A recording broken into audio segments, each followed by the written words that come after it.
Um lobo usando ferramenta, descrição de uma espécie nova, Saara fertilizando a Amazônia. Essas foram algumas das pílulas científicas da semana e fica aí para ver todas elas.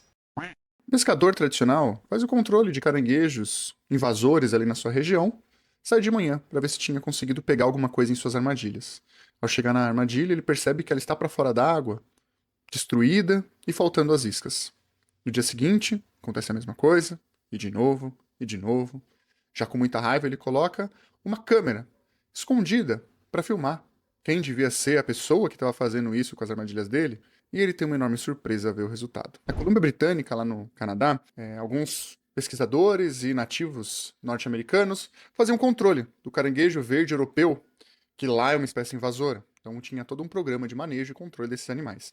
E para isso eles colocavam algumas armadilhas em áreas um pouco mais rasas e em áreas profundas. Acontece que um belo dia, como na história contada anteriormente, eles chegam e a armadilha está destruída, sem isca e para fora da água. E ao checar a imagem das câmeras, eles veem que quem fez isso foi uma loba, que aprendeu que ela tinha que ir lá, pegar a boia, trazer a boia para a beira do rio, puxar a corda e aí então ter acesso à armadilha. Aprender como consegue acessar o alimento lá que era usado de isca e se alimentar daquela isca que era para os caranguejos e agora ficou para ela. O interessante disso, além de ser bem curioso, é ver como a loba aprendeu todas essas etapas, porque a armadilha estava dentro da água. Não era muito intuitivo como ela conseguiria, a partir de uma boia que está lá na água, puxar essa boia para a beira e aí acessar a isca. Então, os pesquisadores que publicaram esse trabalho colocam isso como uma possível utilização de ferramenta por lobos, o que é muito curioso. Essa é uma área já muito bem estudada, que está sendo a atenção de vários pesquisadores, e para essa loba é possível que isso pode ser considerado o uso de ferramenta, mas ainda há controvérsias. Mas e você acha que é de fato um lobo utilizando de alguma forma uma ferramenta, mesmo que de forma muito simples? Essa é a primeira vez que eu trago um trabalho em que eu faço parte dos autores, né? Não sou o primeiro autor, eu sou um coautor, né? Eu participei com parte do trabalho, mas não fui o principal idealizador do trabalho, foi sim a Sara. Inclusive fez parte do doutorado dela, né? Eu só contribuí com alguns dados que eu coletei em campo. E como é que funcionou? A gente descreveu uma espécie nova de um sapinho, lá da Caatinga, do Nordeste brasileiro, e que ele foi descrito a partir de algumas características do corpo dele, que era diferente dos demais, do DNA dele e do canto dele. Há um tempo atrás, quando os pesquisadores tentavam descrever espécies novas, era relativamente mais fácil. Por quê? Como tinha muitas espécies a serem descritas, as espécies que eram claramente diferentes, com características do corpo, de cor muito diferente, ainda não tinham sido descritas, então era fácil falar que a espécie A e a espécie B eram coisas distintas. Atualmente, como a maioria dessas espécies já foi descrita, o que sobrou para os pesquisadores atuais são as espécies da zona cinza. Essa zona em que é difícil você definir se a espécie A é de fato diferente da espécie B. Então, nesse caso desse artigo que a gente vai discutir, o que foi feito? A Sara, durante o doutorado dela, encontrou alguns indivíduos que tinham uma característica no pezinho, um calinho no pé, que era diferente dos demais. Isso chamou a atenção dela por ela conhecer muito bem o gênero. Ela percebeu que isso não era comum, tinha alguma coisa diferente ali. Mas tinha poucos indivíduos depositados em coleção, então ela não tinha muito com o que comparar. Mas, mesmo assim, ela conseguiu dados de DNA que também mostrou que era uma espécie diferente das demais. Quando ela submeteu o trabalho, os revisores, que é aquela revisão por pares que vocês devem ouvir bastante falar, pegaram esse trabalho e falaram: olha, tá interessante, mas eu não me convenci ainda. Eu não fui convencido que isso de fato é uma espécie nova. A gente conseguiu mais dados de campo, é aí que eu entro,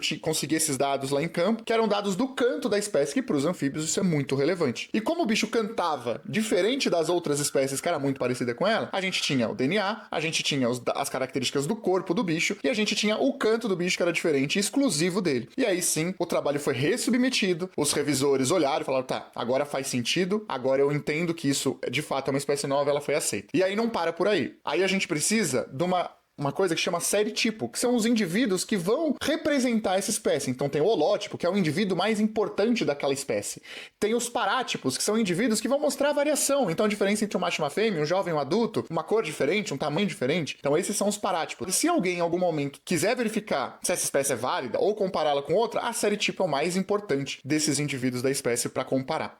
E aí o trabalho foi submetido, foi aceito e foi publicado. A partir do momento que ele foi publicado, então, a ciência passa a reconhecer esses sapinhos como uma nova espécie. Isso é muito importante por quê? Porque só reconhecendo como uma nova espécie que a gente pode, por exemplo, criar programas de conservação, criar novas pesquisas dentro daquela espécie, com outras pessoas estudando comportamento, dieta e muitas outras características que só são possíveis depois que é reconhecido aquela entidade como uma espécie nova.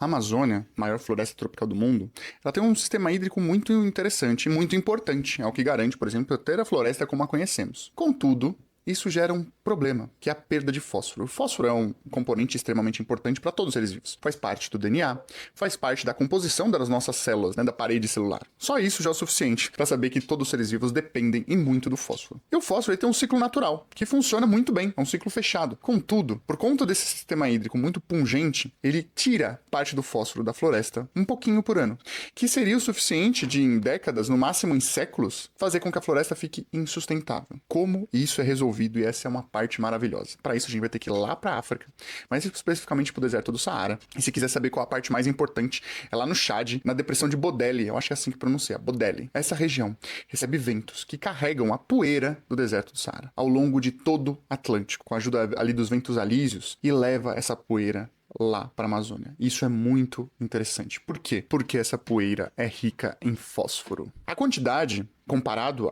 à taxa cíclica da Amazônia, é baixíssima, mas é o suficiente para fazer a manutenção da perda que a Amazônia tem. E lá em 2015 saiu um trabalho que analisou dados de satélite e conseguiu entender a quantidade de poeira e, consequentemente, de fósforo que era transportado. A quantidade de poeira é gigantesca, 28 milhões de toneladas todos os anos. E de fósforo, que óbvio é parte dessa poeira, não é a totalidade, vai em torno de 22 mil toneladas de fósforo. E parece muito, mas como eu falei, dentro do ciclo não é tanto, mas é o suficiente para fazer a manutenção anual desse fósforo na Amazônia. Ou seja, se a gente prejudicar o Saara, se a gente prejudicasse, por exemplo, só essa região, essa depressão de Bodeli, que corresponde a 0,2% de todo o Saara, era o suficiente para em décadas, no máximo em séculos, a Amazônia começasse a perecer, sem você precisar cortar uma árvore. Esse é o suco da ciência.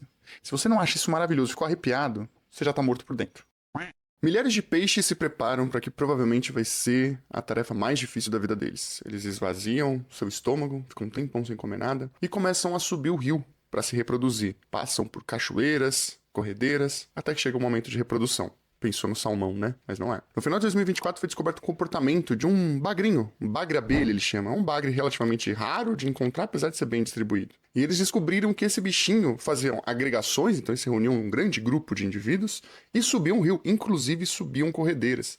Então ele criava como se fosse uma ventosa na barriga, com a ajuda também dos esporões laterais, né, das nadadeiras laterais que são bem firmes nos bagres, e conseguia subir verticalmente algumas corredeiras. Inclusive um balde que os pesquisadores colocaram próximo, eles conseguiram subir também, para vocês terem uma ideia do potencial. E olha que curioso, esse caso começava a acontecer só a partir das 6 da tarde, antes disso eles ficavam embaixo das pedras, num mínimo de água possível, só com aquela lâmina de água que cai das corredeiras, e quando dava o horário, eles começavam a subir. Isso gera um alerta, por exemplo, às hidrelétricas que podem aparecer próximas ao local ou no local, pode mudar essa dinâmica dos rios, fazendo com que eles não consigam mais subir por conta da quantidade de água que desce, por exemplo. Isso pode gerar um grande problema. E é interessante que, inclusive, algumas espécies subiam com eles, né? Registraram 2 espécies de outros bagres que estavam pegando carona e acompanhando eles nessa trajetória de reprodução, que não se sabe exatamente se era o momento de reprodução, porque não foi registrada a reprodução em si, mas tudo indica que sim, por causa das características que eu mencionei, né, de manter o estômago vazio para conseguir se deslocar mais leve e numa época específica associada à reprodução da espécie.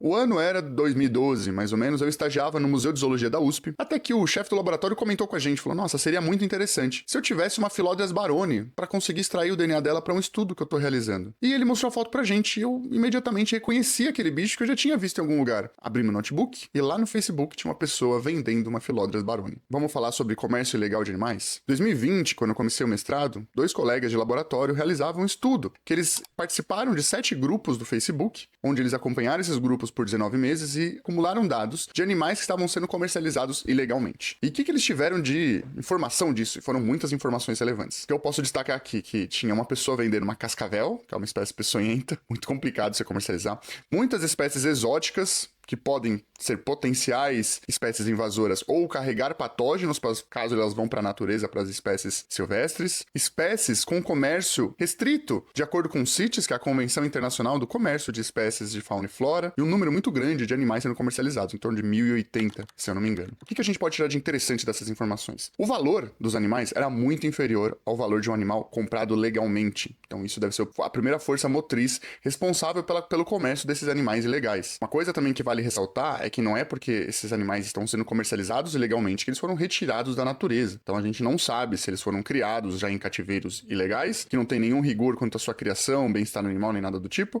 ou se eles foram tirados da natureza também. Essa cascavel, por exemplo, pode ter sido retirada da natureza, ou os pais do animal em questão podem ter sido retirados da natureza para fazer a reprodução. Então é um ponto que é interessante, que o comércio ele é muito forte legalmente, ele é muito preocupante porque ele pode ameaçar tanto de forma indireta com patógenos trazidos por esses animais, como por exemplo, tinha muito comércio de rã-touro e a rã de unhas africanas que podem servir para trazer o Chytridium, o fungo que assolou diversas espécies de anfíbios aqui na região tropical. Podem ser espécies invasoras, caso a pessoa que pagou R$ 100 numa cobra não a queira mais e acaba soltando no mato, ou pode contribuir para o tráfico ilegal, né? Então pessoas que pegaram esses animais da natureza e eventualmente disponibilizaram para as pessoas comprarem a preço de banana. E você acha que o comércio legal dos pets não convencionais é uma solução para esse tipo de problema ou não? Eu tenho uma opinião, mas vou deixar vocês darem a sua primeiro.